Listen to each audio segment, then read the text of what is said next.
যখন থেকেই বুঝতে পেরেছি যে মাতৃত্বের স্বাদ অনুভব করা শুরু করেছি, তখন থেকেই শখ ছিল যেন একটা ফুটফুটে মেয়ে সন্তান আসে কোল জুড়ে। তো ভগবান প্রথমেই একটা পুত্র সন্তান দিয়ে দিয়েছে। যখন পুত্র সন্তান হয়ে যায় তারপরে কিন্তু ইচ্ছাটা আরও প্রবল হয়ে যায়, যেন এরপরে একটা মেয়ে সন্তান অবশ্যই আমার কোল জুড়ে আসে, যাকে আমি আমার আদর করে যত্ন করে মনের মতো করে সাজাবো সব সময়। শুভ দুপুর বন্ধুরা, কেমন আছো সবাই? আশা করি সবাই খুব খুব ভালো আছো। আমি পায়েল আবার চলে আসলাম তোমাদের সামনে একটা নতুন ব্লগ নিয়ে। আর আমার পায়েল পেট আর পায়েল ক্রিয়েশনে জানাই অনেক অনেক স্বাগত। তো মেয়ের কথা কেন বললাম? মেয়ে হচ্ছে মানে মেয়েরা হয় মায়েদের অনেক কাছের, অনেক অন্তরের, একদম কাছের। আর একটা সময়ের পর মেয়েরাই গিয়ে মায়ের এক বন্ধু হয়ে ওঠে। যেমন আমরাও দুই বোন হয়েছি, আমার দিদি হয়েছে, এটাই হয়তো বাস্তব। আর মেয়ে সন্তানের মানে ইচ্ছাটা প্রবল ছিল, কারণ যখন বাজারে যেতাম, দোকানে যেতাম, নানা রকমের জামা ঝোলানো থাকতো, ছোট ছোট বাচ্চারা যখন নাচ করতো বিশেষ করে, সেটা দেখে মনটা আরও মানে আকুলি বিকুলি করতো। যদি আমারও একটা মেয়ে থাকতো, আমিও তাকে সুন্দর করে সাজাতাম, বিভিন্ন রকমের জামা কাপড় কিনে দিতাম, বিভিন্ন হার চুড়ি কিনে দিতাম। তো সেই শখটা ভগবান আমার পূর্ণ করে দিয়েছে। তার জন্য আমি সারা জীবন ভগবানের কাছে আমি অনেক কৃতজ্ঞতার আমার শেষ নেই, যে আমার প্রথমে একটা ছেলে সন্তানের পর একটা মেয়ে সন্তান আমার হয়েছে। তো এই যে আসল কারণটা হচ্ছে, আজকে মেয়ের একটা নাচের প্রোগ্রাম আছে কল্যাণীতে। তো এই যে তার জন্য সমস্ত কিন্তু গুছিয়ে রেডি করে রেখেছি, মেয়ে যা যা পরবে, মানে মেয়েকে যেভাবে আমি সাজাবো। এর মধ্যে মেয়ের শাড়ি আছে, মেয়ের বাবা আবার সঙ্গে সঙ্গে নতুন শাড়ি নিয়ে মেয়ের জন্য চলে এসেছে, যেহেতু মেয়ে পরবে।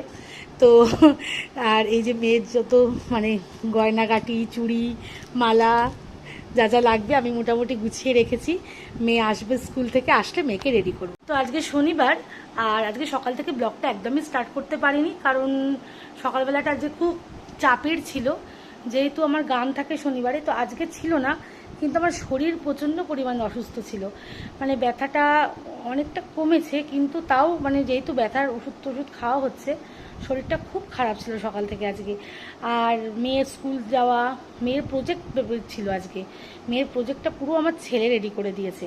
তারপরে মেয়েকে স্কুলে দিয়ে আসা, আবার প্রজেক্টটা দিতেও ছেলে ভুলে গেছে, আমাকে আবার যেতে হয়েছিল মেয়ের স্কুলের প্রজেক্ট দিতে। প্লাস যেহেতু হাফ ছুটি করাবো, তার জন্য আবার একটা অ্যাপ্লিকেশান নিয়ে দিয়ে আসলাম যে মেয়েকে যাতে হাফ ছুটি করিয়ে নিয়ে আসবো, এখনই তোমাদের দাদাভাই নিয়ে চলে আসবে। তো এই দিয়ে অনেকটা চাপ গেছে, তার প্লাস ছেলের তো নৈহাটি পড়াই থাকে, ছেলেও বেরোলো, সমস্তটা মিলেমিশিয়ে শনিবারটা খুব চাপ যায়। তো যাই হোক, এখন থেকেই ব্লগটা স্টার্ট করছি, তোমরা আমার সাথে থেকো, পাশে থেকো। আর মেয়ে নাচের প্রোগ্রামটা অবশ্যই তোমাদের সাথে শেয়ার করব, তোমরাও আশীর্বাদ করো মেয়ে যেন খুব সুন্দর করে প্রোগ্রামটা করতে পারে। চলো, তো আমি একদম রেডি হয়ে গেছি, এবার মেয়েকে নিয়ে বেরিয়ে যাব। আর আমার সাজটা একদম সিম্পল সেরেছি, ব্ল্যাকের উপরে, কারণ ব্ল্যাক শাড়ি আমার ভীষণ প্রিয়। তো তোমরা বলো আমাকে কেমন লাগছে, আর চলো মেয়েকেও দেখাবো আমি কেমন সাজিয়েছি। তো এই যে এই দেখো আমার মাম্মামের কিন্তু ফাইনাল লুক। মাথায় তো চুল নেই, তাও আমি দেখো খোপার মতো করে মানে যেটুকু পেরেছি করে দিয়েছি। তো এখন এই যে যাচ্ছি, গাড়ি আসবে, গাড়ি করে আমরা রওনা দেবো। আমি আর মাম্মাম চলে যাব গাড়িতে, আর তোমাদের দাদা ভাই যাবে ট্রেনে। আর ছেলে যেহেতু নৈহাটি পড়তে গেছে, তো মাকেও ফোন করে দিলাম, মাকে বললাম যে চলে এসো, এইরকম ধরনের অনুষ্ঠান আমার মাও দেখতে খুব ভালোবাসে, আমার বাবাও ভীষণ ভালোবাসে। তো দেখলাম যখন সুযোগ আছে, আর ছেলে তো মানে বোনের প্রোগ্রাম দেখার জন্য সকাল থেকেই বারবার বলছিল আমি যাবো যাবো। আমার ঠিক আছে, তাহলে তোরাও নেমে যাবি। আর টাইমটা যেহেতু 5টা বলেছে, সেটা শুরু হতে হতে আসলে সত্যি কথা বলতে সব স্কুলেরই এখন এই পরীক্ষা চলছে। তো পরীক্ষা মানে হয়ে সবাই এসে রেডি হতে হতে প্রায় 5:30টার আগে শুরু করাটা কোনোভাবেই সম্ভব হয় না। এটা যে কোনো অনুষ্ঠানের ক্ষেত্রে এটা তাই হয়। তো যাই হোক, তবু স্যাররা খুব পাঞ্চুয়ালিটি মেনটেন করে, এই জন্য আমার বেশি ভালো লাগে, মানে চেষ্টা করে প্রপার টাইম মতোই অনুষ্ঠানটা শুরু করানোর। তো যাই হোক, সেই মতো আমরা কিন্তু গাড়ি করে বেরিয়ে গেছি, আর টুকাইয়ের গাড়িতেই বেরিয়ে গেছি। আর টুকাই হচ্ছে আমার এক ভাইয়ের মতোই হয়, মানে যখনই যেখানেই যাই টুকাইয়ের সাথেই যাই। আর ছেলের সাথে মামুনও ছিল, আর আরও কয়েকজন বাচ্চারা ছিল, তাদের গার্জেনরা ছিল। তো খুব ভালো, মানে গাড়ি করে বাড়ির থেকে যাওয়া বাড়ি অবধি আসা, এর মধ্যে শান্তির আর কিছু নেই। আর বাচ্চা কাচ্চা নিয়ে ট্রেনের মধ্যে মানে ট্রেনে উঠে যাতায়াত করাটাও সমস্যা। তার থেকেও বড় কথা, যেহেতু কোমরে খুব ব্যথা, সেই কারণে তোমাদের দাদাভাই বললো না না তুমি গাড়ি করেই চলে যাও, আমি ট্রেনে করে চলে যাচ্ছি।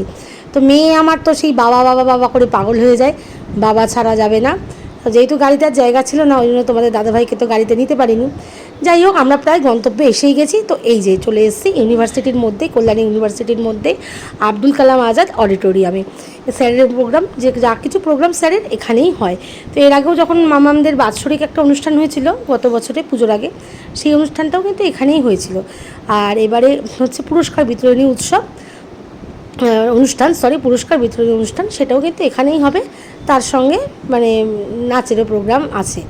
তো যাই হোক, আমরা এসে গেছি। হলটা এত সুন্দর, আর এসি হল, হলটা ভীষণ বড়, খুব সুন্দর। আমার এই হলটা আসতে এত ভালো লাগে, যেমন সাউন্ড সিস্টেম সব কিছুই হলটার খুব ভালো। তো প্রথমে এসে সামনের দিকে জায়গা পাইনি, সামনে মানে প্রচুর মানুষরা আগেই এসে গেছে, পুরো হলটাই ভর্তি, মানে কোনো জায়গা ফাঁকা নেই। আর স্যার যেহেতু বিভিন্ন জায়গায় শেখায় নাচ, রানাঘাট আছে, গয়েশপুর, মানে এটা একটা মানে বিভিন্ন সংস্থায়, মানে বিভিন্ন জায়গায় স্যার শেখায়। ডমরু ডান্স একাডেমির নাম অনেকেই তোমরা শুনেছো হয়তো, সেই সংস্থাতেই আমার মেয়ে নাচ শেখে, এবং তাদেরই বিভিন্ন জায়গায় স্যারের স্কুলগুলো আছে। কল্যাণীতে অনেক জায়গায় আছে, কাস্তাপাড়ায় আছে, রানাঘাট, শিমুরালি, এগুলো বিভিন্ন জায়গায় আছে। তো এক এক জায়গাটা এক এক দিনে হচ্ছে, মানে 3-4 জায়গা করে করে এক এক দিনে, মানে দুদিনে অনুষ্ঠান ফেলেছে। আজকে কিছু জায়গার হবে, কালকে কিছু জায়গার হবে, এরকম। মানে একদিনে তো পুরোটা পসিবল নয়, হয় না। যখন বড় অনুষ্ঠান হয় তখন 5 দিন ধরে হয়। আমাদের প্রিয় দর্শক বন্ধুরা, আরো একবার আপনাদের সাথে আমরা ডমরু ডান্স একাডেমি আজ আপনাদের প্রত্যেককে শুভ নববর্ষের শুভেচ্ছা এবং প্রণাম। আজ আমাদের কাছে আরো একটা খুশির দিন, কারণ আজ ডমরু ডান্স একাডেমির বর্ষবরণ অনুষ্ঠান এবং কৃতি ছাত্রছাত্রীদের পুরস্কার প্রদান অনুষ্ঠান। আর এই অনুষ্ঠানে আপনাদের প্রত্যেককে আরো একবার স্বাগত জানিয়ে আমরা শুরু করব আমাদের আজকের সন্ধ্যা। তো প্রথমেই ডমরু ডান্স একাডেমির কর্ণধার স্যার সুমিত নাথ স্যারের একটি অসাধারণ নৃত্য পারফরমেন্স দিয়ে অনুষ্ঠান শুরু হয়ে গেল। তুমি সন্ধ্যার মেঘমালা, কি অপূর্ব, অসাধারণ না? স্যারের নাচ দেখতে আমার সত্যি ভীষণ ভালো লাগে, এত সুন্দর লাগে, মানে যেন একটা মনে হচ্ছে অপূর্ব একটা, মানে সুন্দর একটা ছবি ফুটিয়ে তুলছে স্যার নাচের মধ্যে দিয়ে। আমার এতটাই ভালো লাগে স্যারের নাচ দেখতে। তো খুব খারাপ লাগছে যে তোমাদের সাথে গানগুলো শেয়ার করতে পারছি না, যেহেতু কপিরাইট ক্লেম হয়ে যাচ্ছে, সেই তো মানে গান দিয়ে কোনো কিছু ছাড়াই যাচ্ছে না, পোস্ট করাই যাচ্ছে না। তো সেই কারণে আর কি করব, শুধু নাচটাই তোমাদেরকে দেখাতে পাচ্ছি, কিন্তু গান দিতে পারছি না। তো প্রথমে যেহেতু স্যারের মানে উদ্বোধনী স্যার শুরু করলেন, তারপরে আস্তে আস্তে একে একে সবাই, স্যারের যারা ছাত্রছাত্রী আছে বা স্যারের সাথে যারা, মানে স্যারের সাথে যারা কাজ করে আরও অনেক স্যাররা আছে, তাদেরও পরপর পরপর সব এক একজন করে অনুষ্ঠান হবে। তো আমরা প্রথমে অনেকটা দূরেই বসেছিলাম, যার জন্য দূর থেকে ছবিটা ঠিক সেইভাবে, ভিডিওটা মানে মুখটা ঠিক দেখানো যাচ্ছে না। আর যেহেতু আলোর একটা ব্যাপার থাকে, স্টেজের উপরে তো অনেকটা আলো থাকে, তো সেই জন্য মানে মোবাইলে আলোটার সাথে এমন রিফ্লেকশান আসে যে ঠিকঠাক করে কিন্তু মানে মুখটা ঠিক দেখানো যাচ্ছে না। তো তোমরাও বলো স্যারের নাচটা তোমাদের কেমন লাগলো। আমার তো স্যারের নাচ বরাবরই খুব ভালো লাগে। এরপরে আরও অনেকে আছে, পরপর সবারই এক এক করে হবে। এরপরে যারা নাচ করতে আসো তারা হচ্ছে স্যারের সাথেই থাকে, যারা স্যারেরই সহকর্মী, আরও অন্যান্য স্যার ম্যাডামরা যারা আছে, তাদের একটা অসাধারণ নাচ। বৈশাখের এই বিকেলবেলায় এই নাচটা পরপর শুরু হলো, খুবই সুন্দর, এই নাচটাও খুব সুন্দর। তো আমরা তো দেখছি পরপর বসে, তো মানে ইচ্ছা থাকলেও উপায় নেই বলে যে কথাটা, যেটা হচ্ছে গান দিয়ে ছাড়ার ব্যাপারটা, মানে ইচ্ছা থাকলেও কিছু করতে পারছি না, তোমাদেরকে শোনাতে পারছি না যে কী গানটা হচ্ছে, শুধু নাচটাই দেখাতে পাচ্ছি। আমারও খারাপ লাগছে, কিন্তু কিছু করার নেই না, কপিরাইট হয়ে যাওয়ার যে সম্ভাবনাটা রয়েছে বা হয়ে যাচ্ছেই, সেই জন্য মানে কিছুই করার নেই, শুধু নাচটাই দেখাতে পাচ্ছি। তো চলো তোমরা একটু দেখতে থাকো। তো একটা জিনিস খুব ভালো লাগছে যে এক একটা মানে স্যার যে যে জায়গায় শেখায়, এক একটা গ্রুপ থেকে নাচ করতে আসবে, তাদের নাচ শেষ হবে, সঙ্গে সঙ্গে কিন্তু পুরস্কার বিতরণী উৎসব, মানে পুরস্কার বিতরণী যেটা, সেটা শুরু হয়ে যাবে। তো যার জন্য যে টাইম অনেকটা ওয়েস্ট তা নয়, কিন্তু পরপর যারাই আসছে, যেসব বাচ্চারা একবার করে উঠছে তারা নাচ হয়ে যাচ্ছে, সঙ্গে সঙ্গে কিন্তু তাদের হাতে যারা 75%-এর ওপরে মার্কস পেয়েছে তাদের কিন্তু প্রাইজ দিয়ে দেওয়া হচ্ছে, যার ফলে কি সময়টা অনেকটা নষ্ট হয়ে যাচ্ছে না। আর ভালোও লাগছে, পরপর বেশ নাচগুলো হচ্ছে, আর নাচ দেখতে তো সত্যি কথা বলতে খুবই ভালো লাগে। তো এই নাচটা হচ্ছে আমাদের শিমুরালিরই আরেকটা ব্যাচের নাচ। এটা হচ্ছে বাগিচায় বুলবুলি তুই ফুল শাখারে যে গানটা আছে, ওই গানটার নাচ হচ্ছে। এটাই আমাদের শিমুরালির প্রথম, শিমুরালি দিয়ে কিন্তু শুরু হয়েছে। তো তারপরে কল্যাণী এ ব্লক আছে, বি ব্লক আছে, রথতলা আছে, এরকম অনেকেই আজকে ছিল যাদের নাচ তোমরা দেখতে পাবে। কিন্তু দুঃখের বিষয় ওই যে বললাম, গান শোনাতে তোমাদেরকে পারছি না। এটাই আমার খারাপ লাগছে, শুধু নাচটাই দেখাতে পাচ্ছি। তো যাই হোক, আমার মেয়েদেরও আছে পরপর। আর এইখানে যারা নাচছে একদম খুদে খুদে ছোট্ট ছোট্ট শিশুরা, ফুলের মতো, এরাও নাচছে। আর কি রঙিন রঙিন জামা পরে এসছে, এত মিষ্টি লাগছে দেখতে, পুরো একদম ফুলপরিদের মতো লাগছে একটা বাচ্চারা। আর সবথেকে যেটা ভালো লাগছে দেখে, যে এরা কতটা মানে দক্ষতার সাথে নাচছে। একদম কিন্তু ভুল হচ্ছে না, যে ছোট শিশু ভুলে যাওয়া বা ওর দিকে তাকানো, একদমই না। মানে এতটাই এটা মানে সুন্দরভাবে শিখেছে, নিখুঁতভাবে, যে এদের মানে পারফরমেন্স সত্যি অসাধারণ, কিছু বলার নেই। মানে স্টেজ পারফরমেন্স এই বয়সে আমরা ভাবতেই পারতাম না। আমি তো এখনও অবধি আমার স্টেজে উঠলে নার্ভাস এসে যায়, টেনশান হয়ে যায় যে ঠিক মতো করতে পারবো কি পারবো না। সেখানে এই ছোটো ছোটো শিশুরা, ইভেন আমার মেয়েও মানে ওর কোনো ভয় নেই, এত সুন্দর করে স্টেজে উঠলে। কারণ স্কুল প্রোগ্রামেও করে, তারপরে এখানে নাচের প্রোগ্রামেও ও করে, কিন্তু মানে কোনো এত স্মার্টলিভাবে করে বাচ্চারা। আমার মেয়ে বলে বলছি না, সব বাচ্চারাই, ছেলে মেয়ে বলো মেয়ে বলো, এখনকার বাচ্চারা এতটাই স্মার্ট আর এতটাই তারা দক্ষতার মানে শেখে সব কিছু, যে খুব সুন্দরভাবে তারা তাদের পারফরমেন্সটা কিন্তু করে। আর এরম ধরনের অনুষ্ঠান তো দেখতে সত্যিই ভালো লাগে। এত সুন্দর জায়গায় এত একটা সুন্দর, সবচেয়ে বড় কথা পরিবেশ। ডুমুর ডান্স একাডেমির এই একটা মানে খুব মূল বিষয়, যে পরিবেশটা ভীষণ ভীষণ ভালো, ভীষণ ভালো। আর স্যার নিজেও ভীষণ ভালো, স্যারের সাথে যারা থাকে তারাও প্রত্যেকে খুবই ভালো। জন্য পরিবেশ যতটা ভালো হবে ততটা তার জিনিসগুলো ভালো হবে, এটাই আমার মনে হয়। আর প্রত্যেকটা বাচ্চাকে স্যার এতটাই ভালোবাসে, এতটাই স্নেহ দেন। শুধু সুমিত স্যার বলবো কেন, কৌশিক স্যার, আরও যারা যারা প্রথমে এই যে নাচটা হলো সেটাই কিন্তু স্যার বাচ্চাদের প্রচণ্ড ভালোবাসা, খুব দক্ষতা নাচটা ধরে ধরে করলেন। আর শেখানো হয়। প্রত্যেকটা প্রোগ্রামে কিন্তু নাচটা খুব সুন্দর তো লাগছে আমার মেয়ে তো বাচ্চাদের মানে নাচরা, মাত্র এক নাচ বছর যেগুলো শিখছে, হচ্ছে বাচ্চাদের। এই বছর তোমরাও কিন্তু বলো কেমন লাগছে।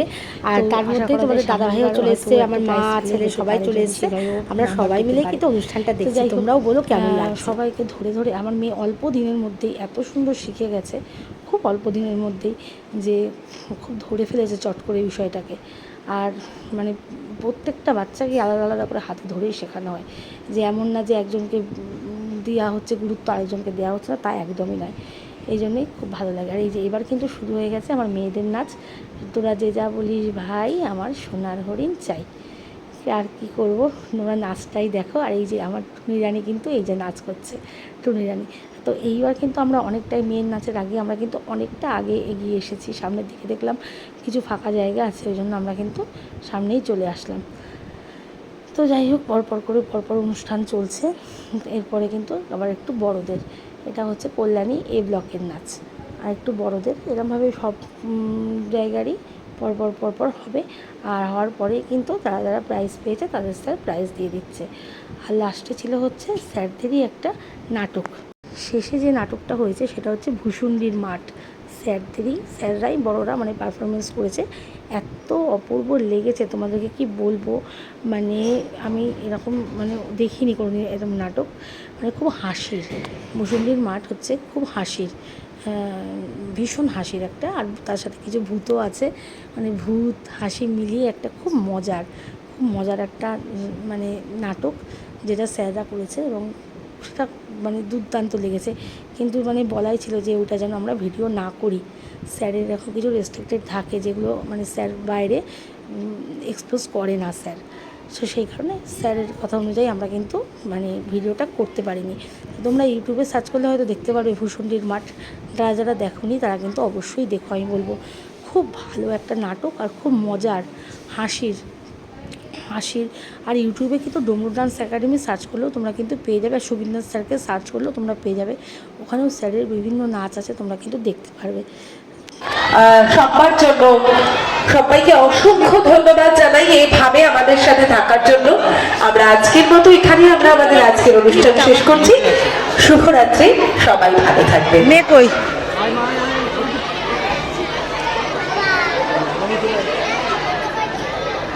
তো সমগ্র অনুষ্ঠানটা এত সুন্দর হয়েছে, এত ভালো হয়েছে। আর তোমাদের দাদাভাই এই প্রথম আসলো, আমার মাও প্রথম আসলো, সকলেরই আমাদের খুব ভালো লেগেছে। আর স্যারের প্রোগ্রাম মানেই, সুমিতনাথ স্যারের প্রোগ্রাম মানেই সত্যি অসাধারণ, মনটা ভরে যায়। তো এইবার আমরা বাইরে চলে এসেছি, আর এই যে এখন আমরা গন্তব্য মানে বাড়ি যাওয়ার উদ্দেশ্যে রওনা দিয়ে দিয়েছি। তো তোমাদের দাদাভাই মাকে নিয়ে ছেলেকে নিয়ে ট্রেন ধরবে বলে কল্যাণী মেনে চলে গেল, কল্যাণী স্টেশনের দিকে। আর আমি তো গাড়িতে চলেই যাচ্ছি, মানে উঠে পড়েছি টুকারের গাড়িতে। এবার চলে যাব সোজা টান টান বাড়ি। বাড়ি গিয়ে আবার রান্নাবাড়িও করে আসিনি আজকে, তাড়াহুড়ো এমনই ছিল, বাড়ি গিয়ে রান্নাও করতে হবে। তো দেখা যাক, বাড়ি যাই, বাড়ি গেলে বোঝা যাবে যে মানে কীভাবে কি রাতের খাবারটা ব্যবস্থা করা যায়, সেইটা বাড়ি গেলেই বোঝা যাবে। তো আজকে মনটা খুব ভালো হয়ে গেছে, এত ভালো, মানে তাড়াহুড়ো করে সমস্ত কিছু করেও মানে এসে এত সুন্দর অনুষ্ঠানটা দেখতে পারবো মানে ভাবতে পারিনি। তোমরাও কিন্তু অবশ্যই বলো যে অনুষ্ঠানটা কেমন লাগলো, সমগ্র অনুষ্ঠানটা কেমন হলো। আমার তো সত্যি কথা বলতে খুবই ভালো লেগেছে। আর মেয়ের অনুষ্ঠান মানে তো বাবা মার ভালো লাগবেই, এটাও একটা ব্যাপার। আর এত বড় একটা স্টেজে মানে পারফরমেন্স করেছে ও এটুকু বয়সে, এটাই হচ্ছে আমাদের কাছে সবচেয়ে বড় পাওয়া, এটাই সবচেয়ে আনন্দের। তো যাই হোক, চলো এবার আস্তে আস্তে বাড়ির দিকে, এখনই পৌঁছেও প্রায় এসেই গেছি। তো এই যে বাড়ি চলে এসেছি, খুব ক্লান্ত। তোমাদের দাদাভাই এখন এসে পৌঁছায়নি, আমি আগেই চলে এসেছি। আর দেখো আমার পুরো হাই উঠে যাচ্ছে, কথা বলবো কি তোমাদের সাথে, এত হাই উঠছে, মানে সারাদিনে এত ক্লান্তি। তো বাড়ি এসে দেখলাম খাবার আছে, খাবার আর কিছু করতে হয়নি, ভাত ছিল, ডাল ছিল, এই দিয়ে রাতে হয়ে গেছে। চলো, কেমন লাগলো, গুড নাইট জানিও।